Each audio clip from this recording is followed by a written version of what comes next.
But it's well known that in 2022, Dmitry Seleznov reported on Nagorno-Karabakh conflict. Our embassy in Yerevan requested information about the reasons for such a decision. And we hope it is not connected with the journalist activities of Dmitry Seleznov, because that was not correlate with the image of Armenia as a democratic state. And the freedom of speech is just the freedom of the press. It's just characteristics of any true democracy. So is Anadolu with us? So I would ask once again, is Anadolu with us? Yes, yes, please. So we have a question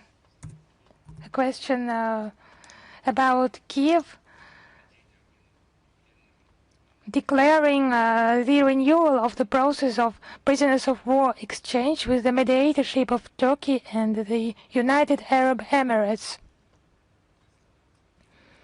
Is it possible? Does it mean that the direct negotiations process is becoming an indirect process? And does it mean there will be no direct negotiations between Russia and Ukraine in the near future? So I would answer no, because it does not mean that at all. And we have had direct negotiations. Russia has had direct negotiations. There was an exchange of the detained prisoners of war with the goodwill of mediators, and there were both cases. You can have a look at our website. We usually thanked those countries. If that was verified with them, it was agreed upon with them. Those countries who have acted as mediators these years. Please do not make such incorrect conclusions. And I would like to highlight that all contexts of prisoners of war exchange, it was within the scope of the relevant profile structures. And our diplomats accompanied them, provided diplomatic assistance, but the main role was played by the relevant structures. And if any agreements are reached, we will provide diplomatic assistance to the exchange process, and we will inform you on that. And another question, if you allow me. The Israeli Prime Minister Netanyahu visited the territories of Syria occupied by the Israeli troops. So my question is, how does Moscow assess this visit from the point of view of Syrian sovereignty? Actually, I will have a look at this piece of news, and I will request a comment by our experts, because I cannot comment right now. I have not seen those reports, and I will come back to you with our comments. Thank you. Thank you. Is Ria Novosti with us? Yes. Hello, Madam Zakharova. Christina Rodriguez, Ria Novosti. We have two questions today.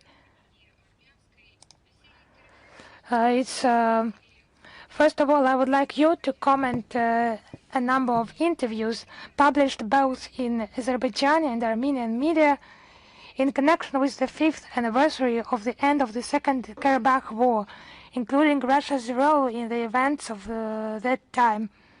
What can you say about those interviews?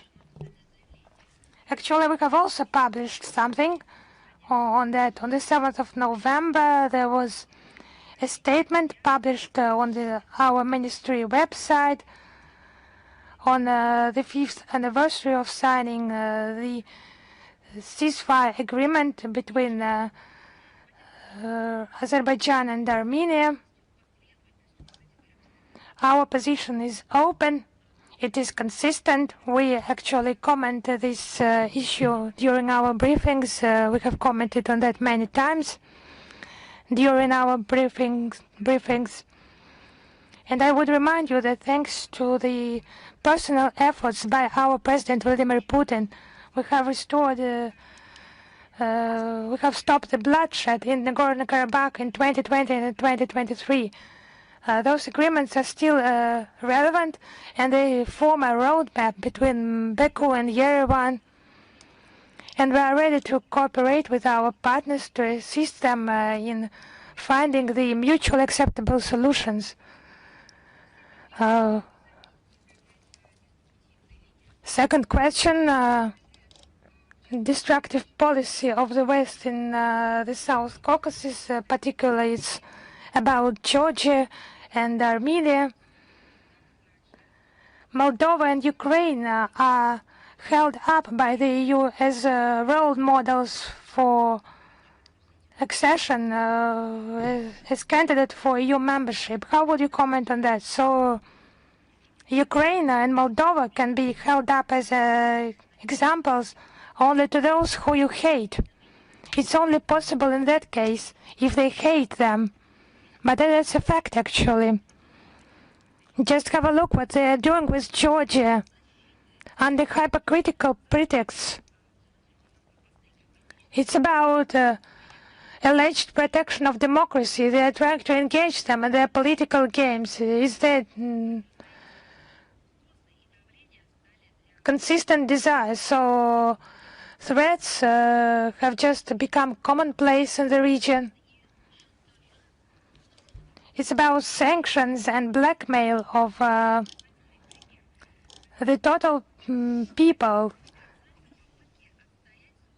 So Georgians have their arms twisted in attempts to protect their own sovereignty, not for coalition, not for supporting someone, but for the people of that states just deciding to live according to its own laws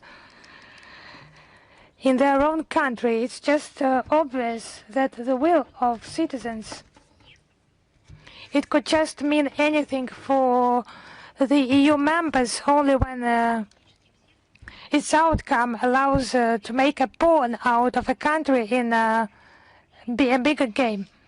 So the EU are just allowed actually everything, of course, for big sums of money. We have drawn attention to a copy of a letter of a high-ranking official, EU official, of an anti-government statement allegedly for the interests of Georgia that the freedom-loving citizens had to pronounce at another meeting. And one of the opposition figures just read that text received from the EU just exactly in the Georgian language, the text received from Brussels.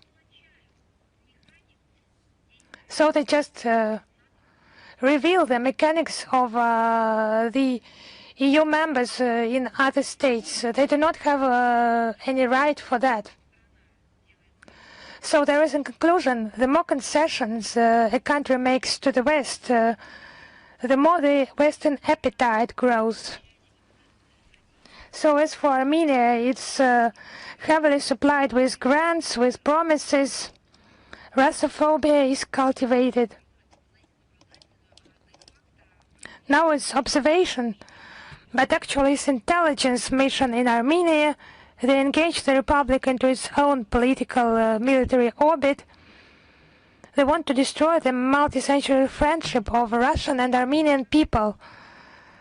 So just the formula proposed to the South Caucasus countries actually openly, just to be like Moldova and Ukraine, it's anti-advertisement for Euro integration, and they just offered to just aspire to that. To aspire to what? To destroy the Ukrainian economy, the killings, the destruction of its public political life, the destruction of its independence and sovereignty, how citizens of Moldova are rewritten, how they are turned into Romanian citizens. So that should be taken as some role model for the South Caucasus states. They want to turn them into vessels that are ready to abandon their national interests to benefit their sovereign and As you know, this accelerated movement towards the EU prompted Ukraine into the abyss in 2013. This imposed Euro integration choice led to a murderous coup, followed by a protracted civil conflict. As a result, instead of a strong European Ukraine, as was promised, we got a degrading, corrupt, totalitarian Nazi state, or basically a terrorist state that carries out terrorist attacks.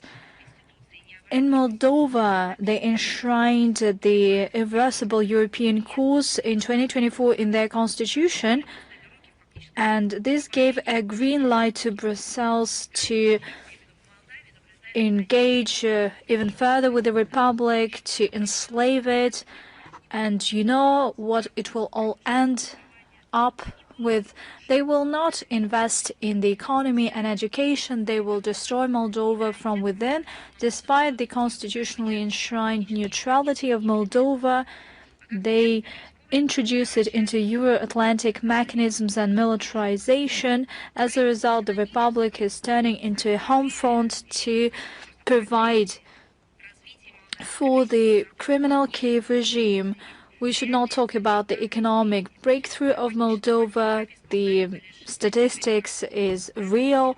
This policy by the EU only drags the country into the abyss of the crisis, and the investment of the EU is just a third of the budget, but you cannot live only by the injections of funds from abroad, because otherwise you end up being an appendage, or you name it.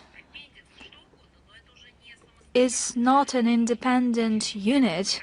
Against this backdrop, there is an increasing zero tolerance of Euro path on behalf of the population. They impose it to Moldova. They used to impose it to Ukraine. This policy is a disaster for them. Bold News, are you here with us? Hello, Madam Zakharova. Thanks a lot for this opportunity. In Lithuania, there are 43 centers of cybersecurity. There is also a NATO unit in Tallinn, which is in charge of cybersecurity of NATO. We've already said that Western countries are destroying the signs of information presence of Russia. And what role is played by the Baltic cyber centers? This is indeed a advanced experience center of excellence of NATO that is located in Tallinn. That is a training testing ground for offensive operations in digital space. It's no secret that all efforts of this entity are anti-Russian, and the center plays a key role in defense and implementing, developing the so-called hybrid defense policy in cyberspace. And they train these approaches during such exercises as lock shields. They imitate cyber attacks in order to damage the infrastructure of our country. And it is noteworthy that Ukraine joined this center in 2022. How can you deal without it? Military men and security services and hackers that are serving on the Bankover Street get special training there. And this is just a sign that NATO is involved in the cyber attacks that are carried out by the Kiev regime against Russia. They could hardly be possible without the help of the Western mentors. There's no question about that. Thank you. Izvestia, are you here with us? Hello, Madam Zakharova. We have two questions for you. Okay, the first one. You, Prime Minister of Japan, Sanai Takaichi, started the confrontation against Russia from day one of her rule, and the same attitude was shown with regard to China. Japan tried to mount provocations. Russia banned entry to its territory for the 30 Japanese citizens. How will it affect the bilateral relations between Russia and Japan? Let me highlight that probably the new Prime Minister of Japan does not know about that, but we take only response measures. If we're talking about the ban to enter Russia for 30 citizens, this is a response by our part. They were surprised to see Japanese diplomats in this list. I beg your pardon, but Russian diplomats are on the same list by Japan. We just simply took response measures. Judging by the public statements of the Prime Minister of Japan, the unfriendly course of Tokyo against Russia is still preserved, despite the statements by sane politicians, including the ones that used to be prime ministers, and their attitude. They believe that it is detrimental for Japan. Our position has not changed. Rebuilding dialogue with Tokyo is only possible if Tokyo refuses this anti-Russian course, if it stops attempts to deal a blow to Russia-Japanese cooperation, and to unblock bilateral ties. Thank you. A second question, if I may. What's the take of the Foreign Ministry on the situation when Ukrainian authorities talk about cleansing the system, but actually systems are exposed, these models involving hundreds of millions of dollars, engaging people close to Zelensky? Well, it's just not a scandal. That's a story that reveals a massive embezzlement, millions or even billions of dollars that were distributed. I'm talking about weapons that are circulating in black markets, and this led to the political disaster in Ukraine, and the waves of this political shock reached the countries that have supplied the Kiev regime without any verification and audit, without any accounting. They supplied it with weapons and money, and we had no doubts even before that Western-bred Kiev regime has long mastered the art of embezzling the huge sums of money, military, financial, economic, and humanitarian assistance. This is the embezzlement of public funds and bribery that we're talking about. Previously, they used to have such problems, but currently the scale is unparalleled. It has become a truly international mafia entity. I'm talking about these representatives on the Bankover Street, and that is something that is closely associated with the governing machine in Ukraine. We're not just talking about individuals that used to steal something. We're talking about systemic driver in the state machine of Ukraine. It is closely linked to the Ukrainian political system, and it has ties with the external political actors. This scandal around the Mindich case exposed the model of stealing many millions allocated by the sponsors to the Kiev regime in order to strengthen its defense capacity, but in reality they used it to fight against Russia. And now we can see this proof of embezzlement, and there will be even more questions regarding Zelensky. But I believe that the citizens of Western countries should ask their governments, first, why do they sponsor the Kiev regime? Secondly, where is the guarantee that this money will not be stolen? Third, where is the audit and verification systems? And fourth, this all has a terrorist component to it, because the Zelensky regime carries out terrorist attacks against civilians and civil infrastructure. Thanks a lot, Madam Zakharova. Thank you. Xinhua News Agency, are you here with us? Hello, Madam Zakharova, Xinhua News Agency. Recently, Japanese Prime Minister made provocative statements regarding Taiwan. She hinted that there is a possible military intervention in the Taiwan Strait, despite the serious protest by China, Japan has not recognized its mistake. It refused to recall the statements that were made. Such actions by Japan is a serious violation by the international law and the norms of international relations. They significantly undermine the post-war world order. It is at odds with the One China principle and the spirit of four China-Japan political documents. What's your comment on that? Thank you. You said that Japan has not recognized its mistake so far. I'm sorry. Japan has not recognized the outcome of World War II.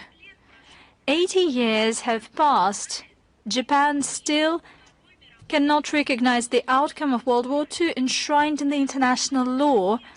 Currently, Russia marks in various formats the 80th anniversary of the Nuremberg trials. You see, these outcomes are sacred to us.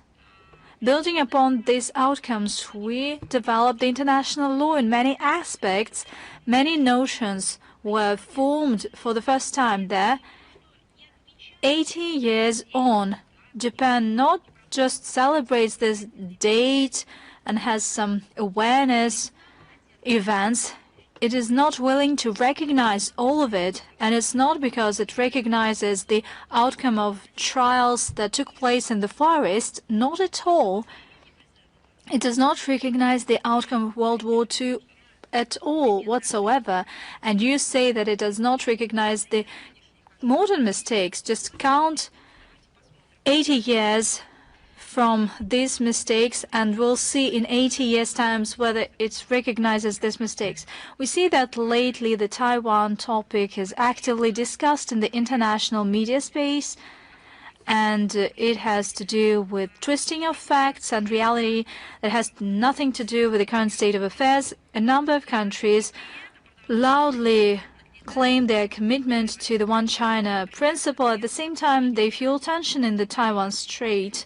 They stand in the way of the peaceful reunification of the country. They provide weapon supplies to Taiwan. They fuel separatist mood. They use this Chinese province, Taiwan, as a tool for pressure and geopolitical deterrence of the PRC. The set of tools resembles a lot the ones the West uses regarding Ukraine, that they use in Ukraine. As for the Russian principled stance on Taiwan case, it is well known. It has not been changed. It has been repeatedly enshrined at the summit level. I'm happy to once again repeat it. The Russian side recognizes that Taiwan is a part and parcel of China. We stand against independence of the country in any form. We assume that the Taiwanese case is a domestic affair of China. It has all the legitimate grounds to protect its sovereignty and territorial integrity. Russia strongly condemns the hypocritical stance by the West regarding the PRC on the Taiwan file. As a genuine friend and credible partner of Beijing on the international arena, we are ready to provide firm support when it comes to sovereignty and territorial integrity of China, including Taiwan. Thanks a lot. Thanks a lot to you. Reuters, are you here with us? Madam Zakharova, hello. We are here with you. Hello. We would like to ask you to comment on the recent statements by Friedrich Merz, the Chancellor of Germany, at the conference organized by the Süddeutsche Zeitung. He said that the Western world order has come to an end, and the contours of this world order are not clear, and the shaping of the new world order is only possible with the participation of European neighbors of Germany. Is the Russian Foreign Ministry in agreement with that? And what's your vision of the new international security system? Well, for starters, we need to understand what exactly he meant.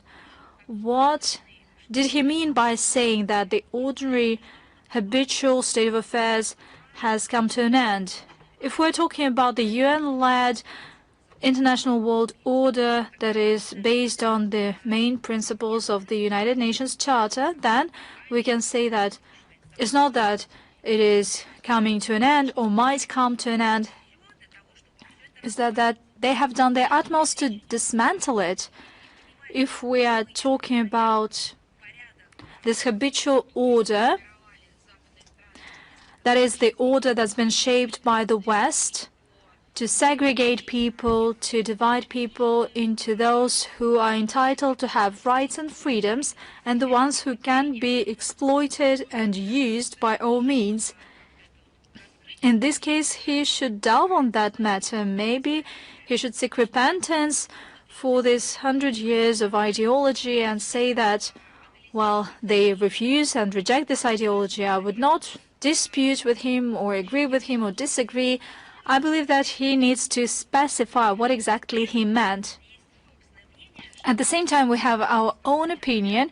This habitual order that is habitual to the West, the ones that they call the rules-based order, imposing rules, standards, and norms that are developed without equal participation of all interested parties. That is exactly the approach that Germany and its European, EU and NATO allies have been advancing in relations with third countries, and they've been advocating this in the international arena. In other words, that is the order building upon the right of the might, with all the emanating consequences. Given the drastic transformation of the modern world, such world order, namely the rules-based order, is doomed. Hardly anyone can claim that he cannot see this trend, because Russia has been saying that for quite some time. As a result, the Euro-Atlantic system that is habitual to Germany is becoming a thing of the past. The European security concept has lost every sense. It has failed. Namely, it is visible in terms of Ukraine. Once the West has unleashed an unprovoked hybrid aggression against Russia, allegedly as a response to the special military operation, although it was in the works for quite some time, it became clear that the previous security model building upon the Euro-Atlantic institutions ceased to exist. It simply collapsed. And current security system in Europe, while they try to make it seem that they created without Russia, but actually they built it against Russia.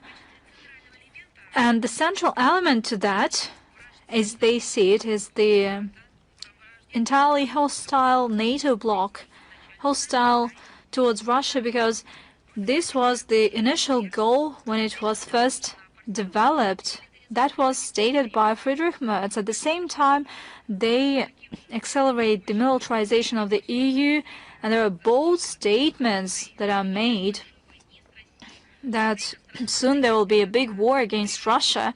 At the same time, NATO countries and the EU try to turn Eurasia into an arena of geopolitical confrontation, and the goal of these destructive actions is to preserve their dominance,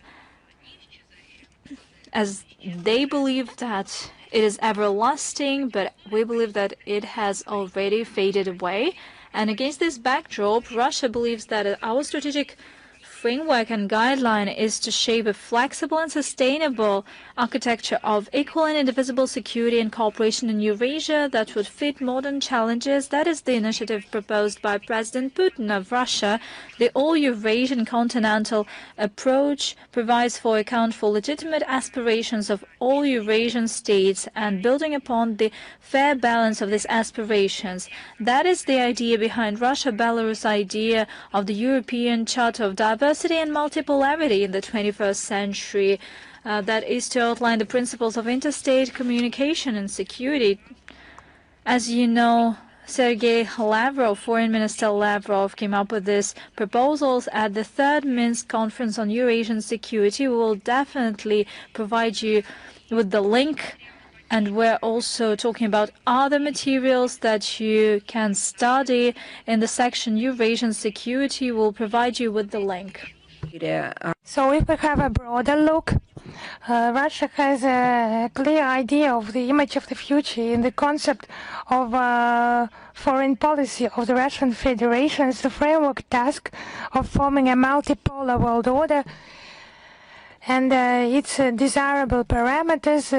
We have already mentioned its key principles. I would repeat them: sovereign equality of states, non-interference in domestic affairs of independent countries, the right to choose the model of its development, and cultural and linguistic diversity, civilizational diversity of the world. Thank you very much, Madam Zakharova. Thank you very much. Is news.ru with us?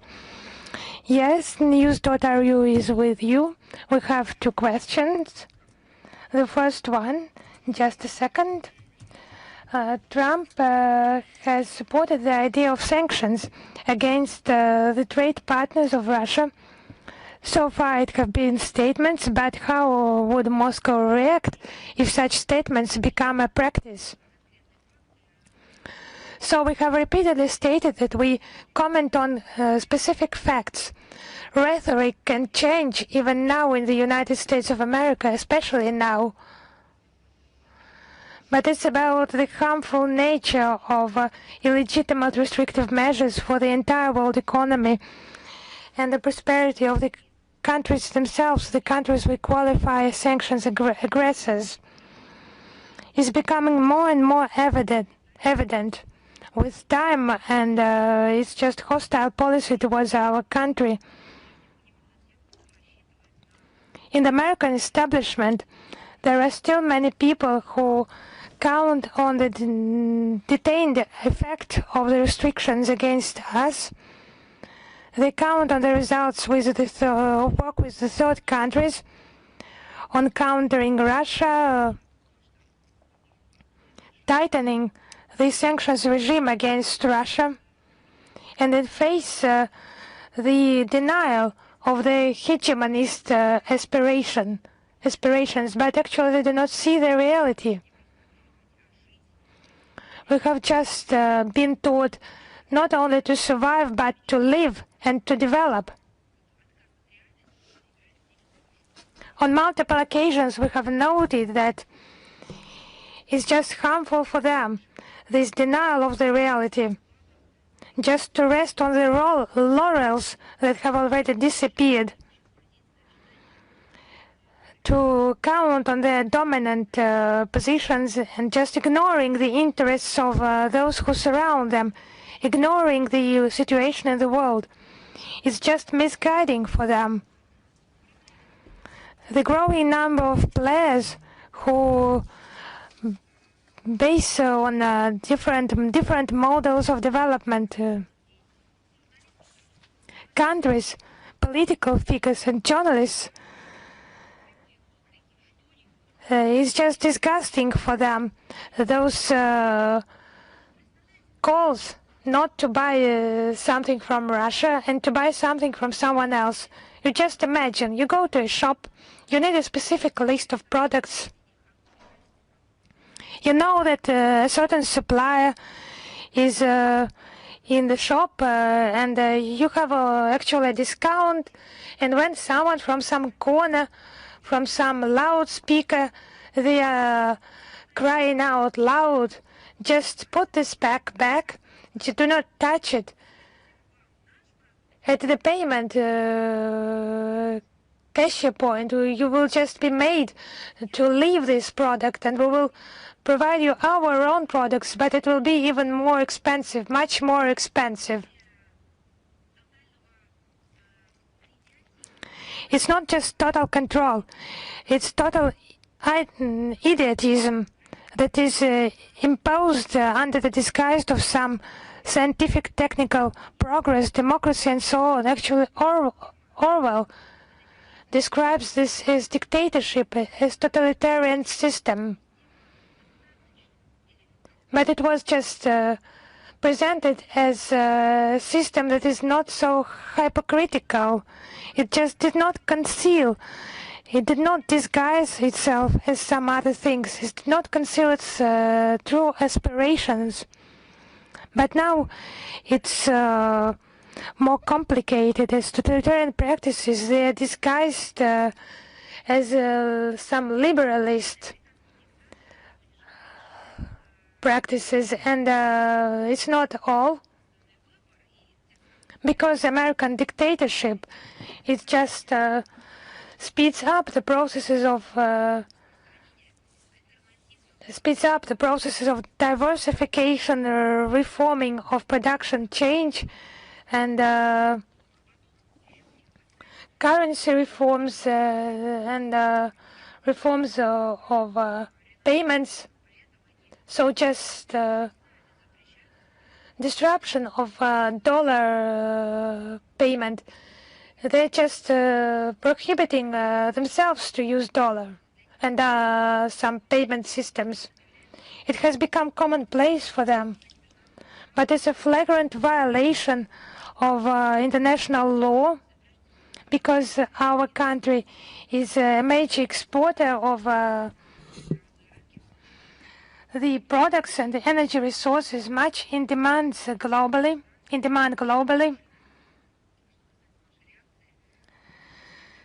And it's difficult to predict how global market will react to additional sanctions and customs duties. We will continue to develop our economic ties with the interested states based on our own interests and not intimidations from the third countries. Our next question is about France this year not inviting again our representatives to the ceremony dedicated to the end of the First World War. How will we react on? What will our reaction be? Should our country participate in similar events, even if our country at some moment is invited there? Yes, I would confirm that, as Paris once again did not invite our representatives to the celebration, the ceremony for the First World War Victory Day. It's just hypocrisy. It was also about the ceremonies related to the Second World War. It's an attempt to forget about the immortal feats of our soldiers, to whom the entire Europe is obliged with its entire existence. It's just petty. It's undignified for such a country that has such pretenses to be a great power and is a permanent member of the UN Security Council.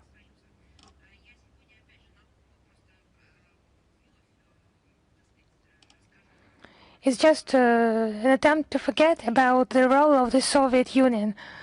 I would like just to mention the Nuremberg events. It was the statement of a son of one of representatives who covered this process, a public figure, a journalist, Mr. Dolgopolov, and he mentioned his father being a witness of those events in Nuremberg. He said that the French delegation actually did not participate much there because it was engaged there. It was involved by someone else. It was not an initiator, it did not aspire to anything, did not especially yield any results, but this delegation and the entire France was given a chance to have a seat among those who were the winners, who were condemning in some aspect, who were in Nuremberg those days, who were present there proudly as winners and not on the wrong side of the history. And during the First World War, it was the offensive of Russian troops in eastern Prussia that actually saved Paris. And it was France, it was the country that officially capitulated before the Third Reich. And after the Second World War, it turned into a winner and got the permanent seat in the UN Security Council. What it is doing there, you just see for yourself. So if those invitations are received, they will be duly considered. We believe that even if our today relations are in a deep crisis, it is our common duties to honor the memory of those who perished for the freedom of our states and our peoples. But I would like to note that for every anniversary of the First World War, the Russian embassy holds its own official ceremony. The Russian Expedition Corps, there is a monument on the bank of the Seine, and public figures, representatives of the public, gather there. And it's a testimony that we value military brothership of our peoples.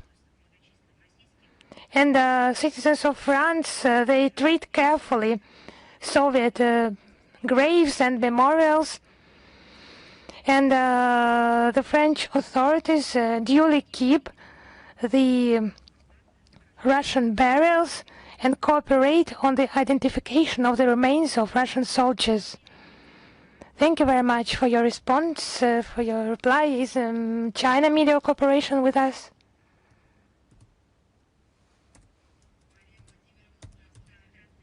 Hello, Madam Zakharova, we are here. Madam Zakharova, I have two questions. The first one, despite the colleagues that have already been interested today in the Taiwan issue, I would like just to clarify something for myself. This behavior by Japan, and taking into account Tomahawk cruise missiles being purchased and fighter jets, do you think that could cause harm to Japan and the Asia-Pacific region as a whole? Actually, what Japan is doing right now, it's a testimony of the country being on the way of militarization that is sped up. It's a growth in military expenses, massive purchases of weapons, aggressive rhetoric, denial to recognize historic facts, and no regrets for what their ancestors have done, what their ancestors did 85 years ago and even earlier. We have regularly responded to those issues, your own questions and comments. I would mention the decision by Sanai Takaichi, the new Prime Minister, of integrated intelligence structures in Japan that will also fight the spy activities of foreign states. But it's surprising, but such organization copies institutions created by militarist Japan in 1940, when the war was gaining momentum, the Second World War. What the result was, the result of the policy back then, we know very well. So if Tokyo does not want to find itself in the position of 1945, it should take into account the lessons of history and be based on the provisions of its own constitution. My second question, if you allow me, yes, of course. Since 2022, Indonesia, India, and Brazil have chaired G20, and in 2025, this role will be taken by South Africa. And can we qualify it as the role of the Global South being strengthened in G20? And what's the estimation, Russian estimation of the role of China in strengthening the role of the Global South? And how can Russia and China expand coordination in the joint forming of the new world order, multipolar world order? So now, against the background of illegitimate sanctions restrictions, sanctions measures, Russia and China are countering such negative trends in the global economy, as we say, shoulder to shoulder. And in a broader sense, our joint steps is strengthening the role of the involvement of the Global South in global trade. We're strengthening engagement within G20, APEC, BRICS, and the SCO, consolidation of the role of the Global South, and stronger world, multipolar world order, and inclusive economic globalization. Our cooperation within the G20 is the role of the group as a leading platform for countering global financial and economic challenges and strengthening the just, fair, balanced global order. So it's about strengthening the role of South Africa in G20 and in BRICS. We are ready to support our African friends in many ways. Coordination between Moscow and Beijing is also done within the framework of APEC, which China will chair in 2026. We will further promote Putrija landmarks of the development of APEC until 2040, and we will further facilitate Asia-Pacific integration. Is Vestnik Kavkaza with us? Yes, hello, Madam Zakharova. We would like to ask a question about 3+3 meeting and the participation of the Russian side in that, and what's the significance that is given by Russia to 3+3 format. The Istanbul meeting that was held on the 18th of October 2024 among heads of the 3+3 format. The next ministerial meeting will be held in Baku or Yerevan, and we hope that Azerbaijani and Armenian partners will be able to determine who will hold the event this year, who will hold it next year. We will support the joint decision of the colleagues. There have been meetings in Abu Dhabi, Washington, Dushanbe, and we hope that such contacts will facilitate the resolution of this issue. As for our vision of 3+3 format, you know, it includes Azerbaijan, Armenia, Georgia, Russia, Iran, and Turkey. The development of the format continues. There have been 3 meetings. It's based on the principle of regional solutions to regional problems. It's about the cooperation and economy, energy, transport, culture, and active participation of all members, including Georgia, for whom the doors are open. It will facilitate stability and prosperity of the entire region. Thank you very much. Thank you. Посольская жизнь, are you here with us? Hello, Madam Zakharova. Hello, fellow colleagues. I have one question. U.S. representative to NATO, Mr. Whitaker, on the 18th of November, in his interview with Bloomberg, called Europe to reach the new level of aggressive behavior against Russia and to seize frozen Russian assets to ensure the funding of Ukraine for the years to come. What's your take on that? I believe that this is some kind of an attempt to copy Biden. You might recall, or rather you have just said that he called Europe to reach the new level of aggressive behavior against Russia. That's what Biden did. I do not know whether Whitaker is a Republican or a Democrat, but it would be a good thing to clarify who implements what policy in the U.S. currently, because apparently the current administration is demolishing the Biden legacy. They even put his portrait out of the White House, and apparently Biden had this ardent, staunch supporter, because Biden has always been proud of the fact that he made the EU introduce anti-Russian sanctions. We believe that any kind of deliberations of Matthew Whitaker on this matter are not appropriate, not because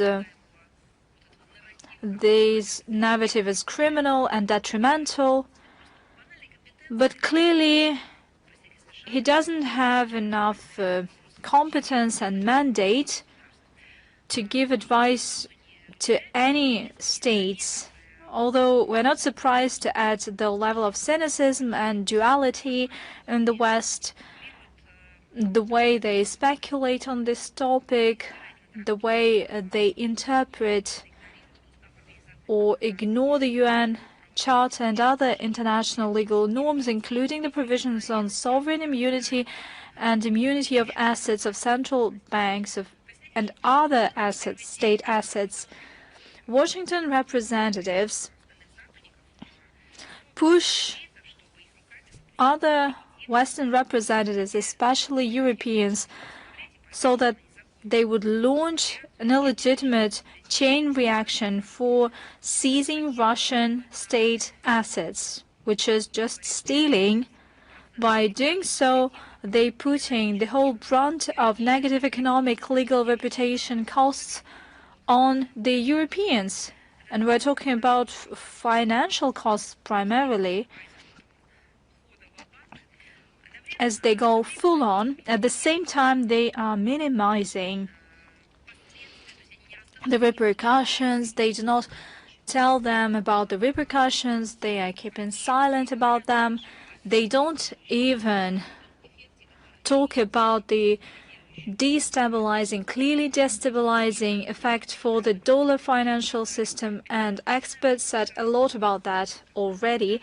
Clearly, that is an attempt to squeeze Europeans, and that is due to the fact that Euro bureaucrats try to find pseudo-legal schemes to use the Russian assets to benefit the Kiev regime.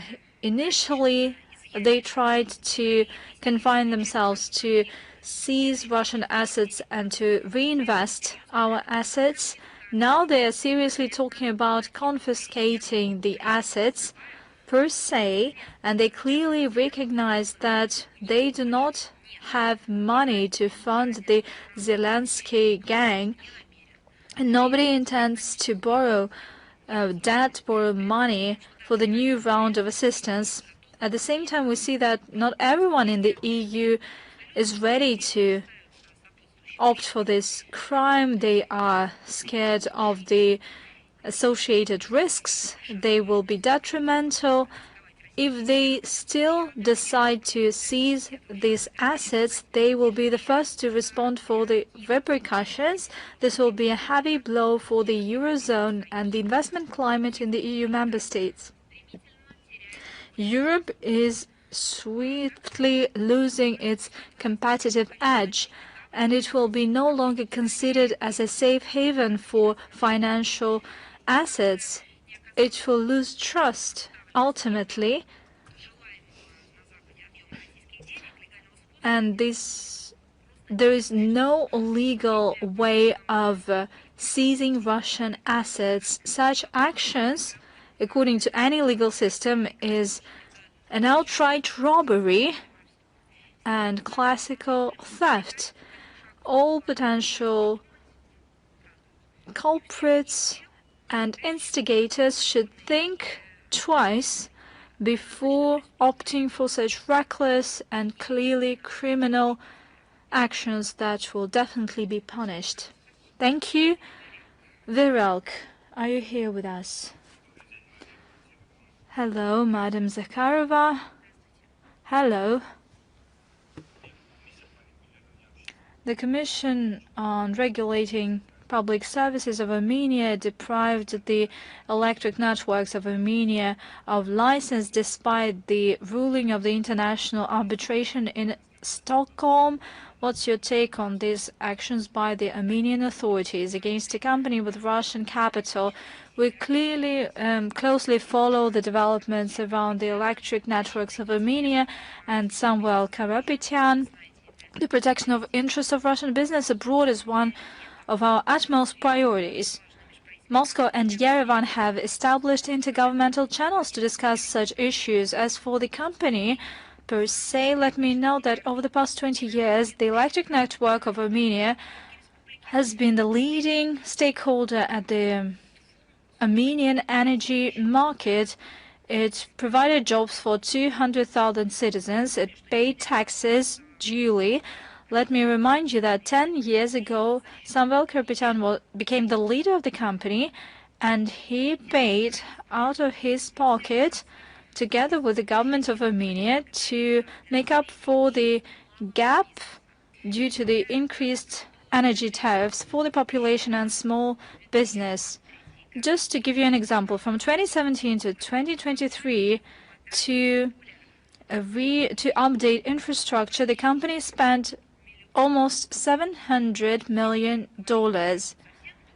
If we're talking in more specific terms, it spent over 680 million USD. From 2024 to 2034, they planned the investment was $795 million. Certainly, we do hope that new managers that are appointed by the Armenian authorities will be capable to provide more efficient models of governance, but you should judge by specific actions. Thank you. Thank you. Lenta.ru. Are you here with us? Hello. Good evening. I have one question. Thank you. Thank you for that. Head of the Polish military said that some kind of an enemy is looming. And what's your take on that? Who is this mysterious enemy, in your view? I've heard these statements. They can feel that the enemy is close and this enemy cannot be named. If you see things, then you need to pray for the Lord. We see that Polish authorities are intimidating their own citizens with threats that do not exist. I can only say that if they scare their people with Russia, they need to make a footnote or to say straight away that Warsaw is the one who severed relations with Russia. Currently, they have shut down another consulate general. Who initiated that? It was not Russia, definitely. Who closed consulates before that? It was Warsaw. Who supplies the Kiev regime with weaponry against Russia? Who participated in the anti-constitutional coup in Ukraine? It was Poland. What is the action by Russia that can be called a threat from an unnamed enemy? Name at least one action. They cannot do that. If they fulfill somebody's order, if they implement the will of other countries or simply their own political interests, or probably they get benefits from the West for that, they simply need to say it directly. They need not invent some hybrid language for that. Thank you so much. Thanks to you. Thank you.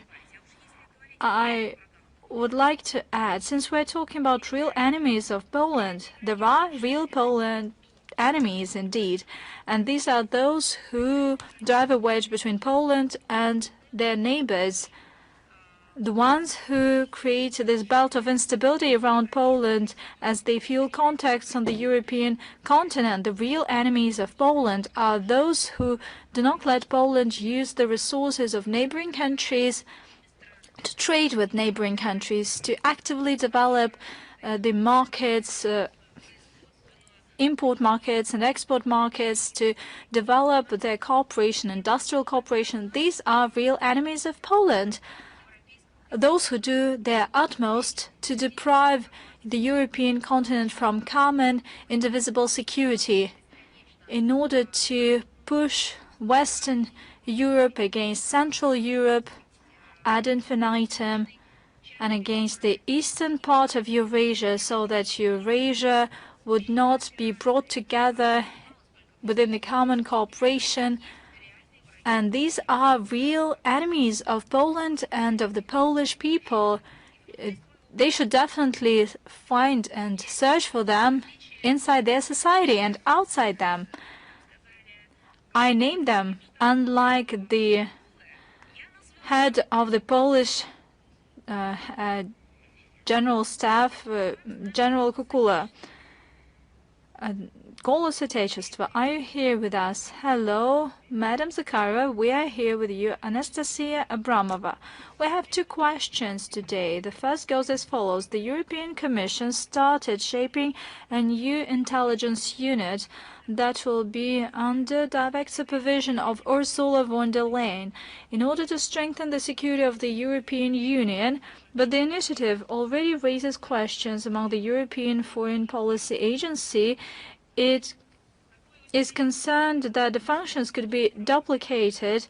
Such strengthening of intelligence entities within the EU reflects the trend that the EU is turning from a political and economic union into some kind of a military and political bloc. Do you think that this is the real protection of Europe or the policy to militarize Europe? Of course not. The real task is to strengthen its sovereignty. Now we see that Western Europe has lost its sovereignty, economy, politically wise, in terms of security, in terms of humanitarian development. Not so long ago, the EU has been associated with a union where member states dealt with economic and social development of Europe. That was about strengthening Europe. They addressed tasks that were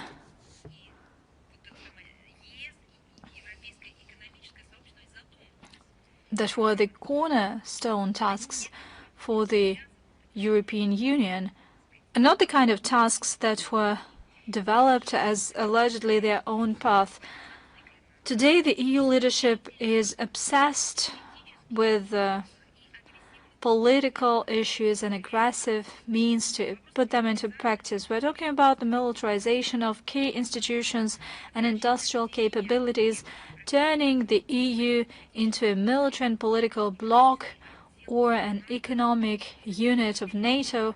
The initiative to strengthen military and intelligence services is only part of this process that is not justified and that is destructive for the European economy. At the same time, the EU does not say a word that this large-scale borrowings will be a huge burden for the future generations of Europeans, and in order to justify growing exorbitant military expenditures, they cite fears facing the Russian threat, as they put it. Brussels has fit itself into this confrontation scenario that it invented. This deterrence of Russia and inflicting a strategic defeat upon Russia has turned into a mania, a phobia. The idea of a looming conflict against Russia is introduced in the public consciousness, or they should recognize that that's what they want to have. They either need to recognize that that is an inevitable future and they have nothing to do with that. Russia is to blame for everything.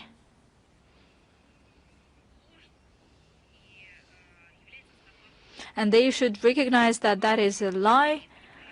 The alarmist military rhetorics and the manipulation of fear among the population is something that is actively used by European political elites in order to distract the public from social and economic issues, to fight domestic political opponents, to oppress dissent, and to keep themselves in power at the end of the day.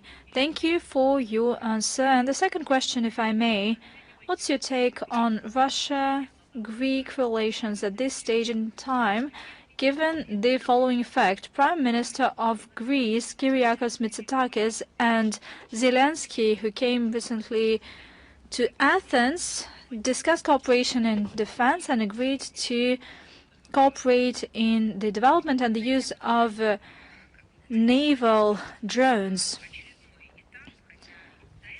Actually, a new stage has started, although previously there were problems, but this stage has started in 2022.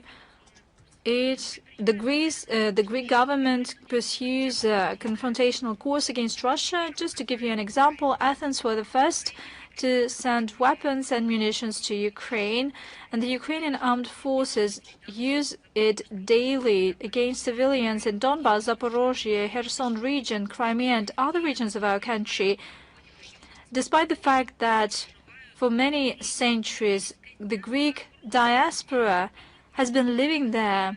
It is huge, it is peaceful, they love their historical motherland, they love their country. And for all their lives, they've been strengthening contacts and ties. It has never instigated any negative scenarios and trends. However, Athens didn't think about them. They didn't think that their brothers and sisters lived there. They have ties with their families in Greece. Due to actions of Athens, they have a lot of problems or even challenges for their health and life. And another case in point is the arrangement with the Nazi Kiev regime on the 17th of November on the development of use of naval drones. And this step, just like other anti-Russian actions by the collective West in order to inflict a strategic defeat of Russia on the battlefield, was assessed by the Russian side, and you will also get the appropriate response. Thank you for your question. We have our shared motherland. Rudolf, are you here with us? Thanks a lot for giving me the opportunity. I have Yes, hello. my first one is that on Monday, Russian foreign minister and his Iranian counterpart held a phone call. Part of their discussion was Iranian nuclear program and the negotiations related to that. As Russia, how do you support Iran to enter the negotiations again with International Atomic Energy Agency and Western countries? How could you ensure that they will not be attacked while being in the negotiations? Russia remains firmly committed to an active search for political and diplomatic solutions regarding the settlement around the Iranian nuclear program. We have repeatedly warned that military provocations are dangerous. They create stability and security threats in the Middle East, and we focused that military strikes against nuclear facilities, especially under the IAEA guarantees, are unacceptable. The U.S. actions and the actions of their like-minded nations that cynically claimed that West Jerusalem has the right to have preventive strikes on the Islamic Republic of Iran for self-defense, that's how they put it, not only led to the dire crisis in the international non-proliferation regime, they simply undermined the framework of the non-proliferation treaty that Tehran has always strictly respected. And by the way, the international community confirmed that always, including the IAEA. We pay tribute to the position of the Iranian side, despite the external forces by hook or by crook to sow discord in the Iranian society. It sticks to the policy namely, it's best to reach an agreement than to wage a war, and the national interest could be efficiently defended at the negotiating table if the dialogue is on an equal footing and if a due account for mutual concerns is taken into account. In order to change the situation, in order to launch this process, Iranians need to have ironclad guarantees that their nuclear infrastructure facilities would not face missile strikes once again. Basically, there is nothing unnatural in their demands.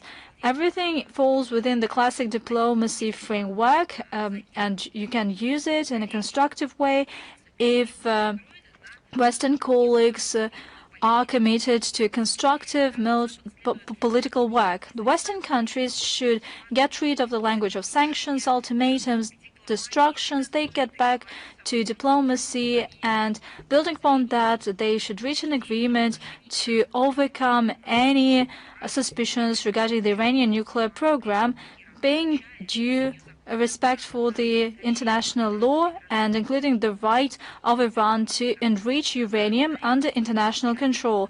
That is something that all efforts should be focused on. My second question is that some of Russian oil companies has been sanctioned by the US and other Western countries. How do you ensure that these sanctions will have no effect on the oil and gas production by those companies in Iraq? You know, this question, it falls within the scope of the economic operators themselves. I would recommend you to request their comment. We can provide you their contacts. But I would remind that yesterday this issue was commented by Alexander Novak, Deputy Head of Government of the Russian Federation. He said that anti-Russian sanctions did not influence oil production in Russia. There is no decrease in oil production on daily statistics, and the total volume is even bigger than last month, and there were currently no corrections. And there is other quotation that Russia is not going to voluntarily cut oil production and works within the agreements of OPEC+. President Vladimir Putin awarded Mr. Rashad Milan a medal, and you have been talking about your relations with KRG in Iraq and other Kurdish parties and forces. How do you see the role of Kurdish people in Russia? In which fields do you think they might have the most impact? Also, how will you try to improve your relations with Kurdish parties and authorities in the Middle East?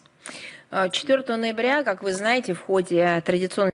As you know, on the 4th of November, during the traditional award ceremony in the Kremlin, Russian President Vladimir Putin awarded to Rashid Miran, a well-known ethnographer and translator, well-known in the Kurdish Autonomous Region and in Iraq as a whole. He awarded him the Pushkin Medal. He is renowned for his input into the popularization of the Russian language and Russian culture, and we are interested in closer interaction of people of Russia and Iraq in other areas as well, and we engage closely with the authorities of Iraq and with the leading politicians of this country, including, of course, the Kurdish forces. As you know, Russia is a multinational state, and among them, a major place is held by the 50,000 Kurdish community. And if we're talking about external countries, foreign states where the Kurds reside, and for us as Russian citizens who have all the opportunities to keep their culture, who are proud of their culture. And the Russian legislation and the policy of our country facilitates that in all the means possible. Actually, I have many people I know who are Kurds, who are citizens of our country, who live in our country. Have a nice day. Спасибо вам большое, до свидания. С нами ли автор И? Thank you very much. Goodbye. Is author I with us? Yes, hello. That's author I here. You have already replied in detail about the shipments of Rafale fighter jets by France. And regarding vivid failure of MI6 operation, regarding stealing of Kinjal hypersonic missile in Romania, so London keeps silent about that. Do they have any reaction? Are you aware of some reaction of theirs? Actually, it's obvious, but regarding the actions by France, I would assess those actions as monkey business.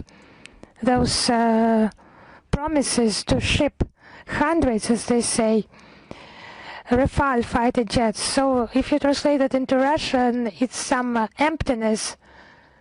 So it's just some labor that yields no results. But if they earn something of that, if such manipulation brings some money, but the question is which money and to whom? Excuse me, for the European security, those shipments, how dangerous are they? But you know, whoever makes such statements, our statements are the same. Whatever is shipped to Ukraine with the aim of strikes against Russia, with the aim of terrorist attacks, we will consider that as a legal aim.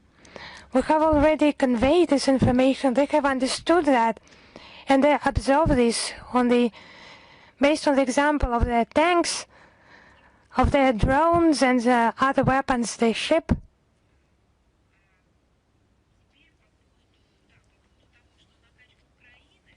Now regarding heavy supplies of weapons to Ukraine, as they said that it will bring the peace closer. There is a caricature about a wolf hugging a sheep and telling, "Poor thing, you are cold. I will make you warmer, and for that I will eat you, for you not to be cold." And that's the same thing. To bring the peace closer, to dissuade the Kiev regime, to prevent their participation in negotiations, and supplying weapons with the understanding that it kills the citizens of Ukraine. So it's a staged story, explanation for their own citizens. Those who are guided by such logics or do not understand the genesis of the Ukrainian conflict, the grounds for the Russian special military operation beginning, they're just hypocritical, or they pursue their own basic interests. And any observer who is impartial understands that in the West, books are published on that crisis. Italy, France, Chile, and other countries in the world. They publish books and involvement of Ukraine in NATO. It's just reaching the skeptical layers of the population, militarization of Ukraine, fundamental threats created for the security of the Russian Federation.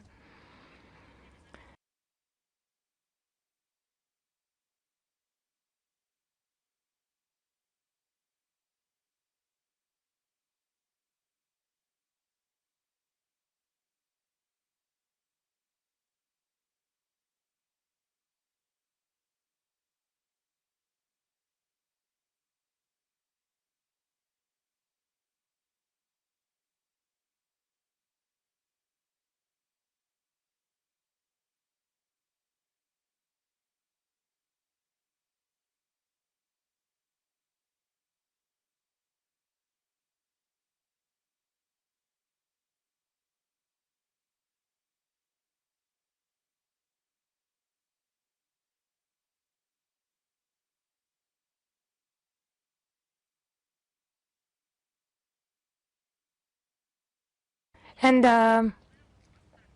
Russia should react to such steps. And such shipments by France to the Kiev regime, they do not facilitate the resolution of the conflict, but lead to its prolongation and its escalation. I think everyone should be aware that Paris is doing that intentionally.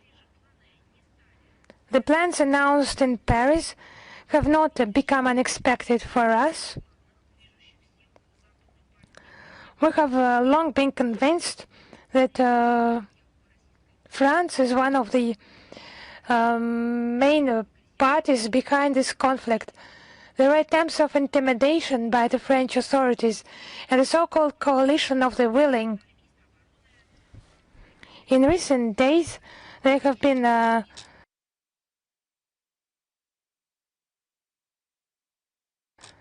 statements by French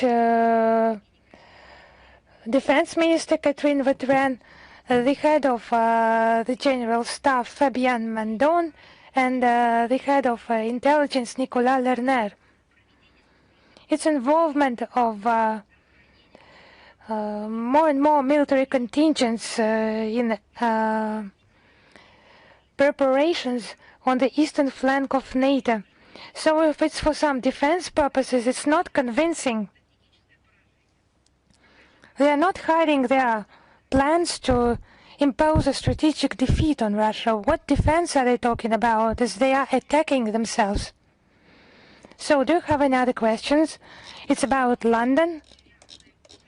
We have not seen any reaction by the British authorities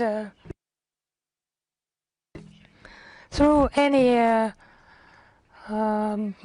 official bodies on this large-scale provocation by the intelligence office of Ukraine's defense ministry and their British curators.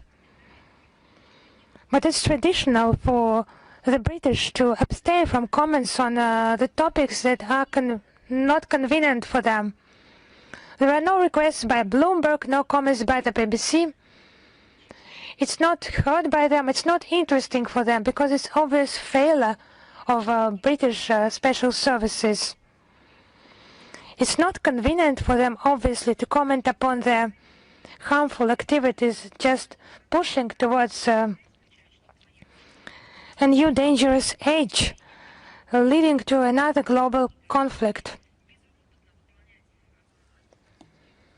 It's just the flexibility of their allies and their readiness to obey the British orders. And it's also participation in